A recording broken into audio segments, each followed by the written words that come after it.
Bonjour, c'est un véritable séisme qui secoue l'éducation nationale après les révélations des autonomistes du GAG concernant les langues régionales. La colère bombe parmi les tenants des langues régionales et plus particulièrement en Alsace où nous attend Elina Weil pour faire le point sur la situation. Suite aux révélations du GAC, ils sont des dizaines de milliers à être descendus dans les rues de Strasbourg et dans toute l'Alsace pour exprimer leurs craintes quant à la disparition de leur langue régionale souhaitée par l'éducation nationale.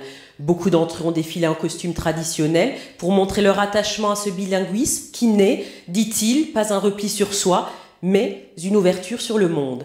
C'est au cri d'Elsass Frei, Alsace libre, qu'ils ont ponctué les discours des responsables du GAC, groupe autonomiste clandestin qui a réussi une véritable démonstration de force comme l'Alsace n'en a plus connue depuis la fin de la guerre. Aucun grand parti n'a souhaité s'associer à ces manifestations que certains qualifient déjà de printemps alsacien et qui pourraient faire des émules dans les jours à venir.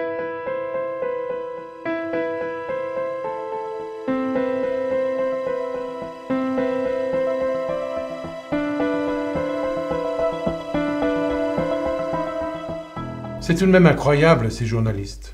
Même le New York Times a consacré la une à ce non-événement. Madame la directrice des renseignements généraux. Monsieur le préfet. Vous connaissez le général de Sambre-et-Meuse? Je connais. Je vous en prie. Vous vous doutez certainement de l'objet de cette réunion. La fameuse conférence de presse du GAG. Oui, et surtout cet emballement médiatique.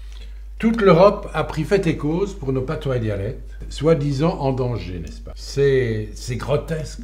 Pas vraiment. Même l'ONU déplore que la France ne prenne pas suffisamment en compte la diversité culturelle de ses minorités. Ah, tout est bon pour affaiblir la patrie des droits de l'homme. En tout cas, en haut lieu, on estime que la plaisanterie a assez duré. C'est pourquoi je vous ai réunis pour envisager la meilleure façon de nous débarrasser de ces autonomistes. Des suggestions? Voyons. Que savons-nous exactement de ces gens? Eh bien, le GAG milite essentiellement sur le plan culturel, en faveur de la langue régionale et du bilinguisme. Par ailleurs, il réclame une plus grande autonomie pour nos visuels. Eh bien moi je prétends que ces gens-là roulent pour l'Allemagne.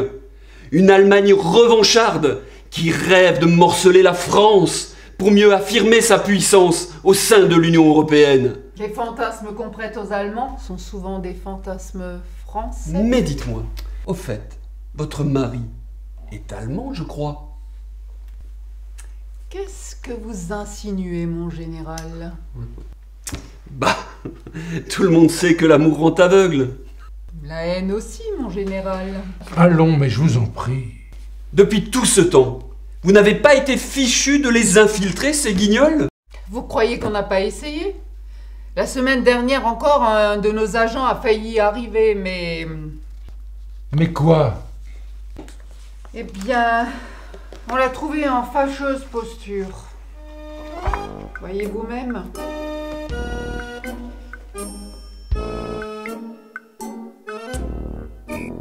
Je suppose qu'on ne peut pas envisager de poursuite. Pas de témoins, pas de preuves. Mais des preuves, ça se fabrique, nom d'un chien. Et puis qu'on laisse faire l'armée. Nous ne sommes pas en guerre, général. Alors, personne n'a une idée à proposer? Moi, je ne vois qu'une solution. Une solution pas très honorable, je vous le concède. Mais il s'agit de la France tout de même. Seulement, monsieur le préfet, ça risque de coûter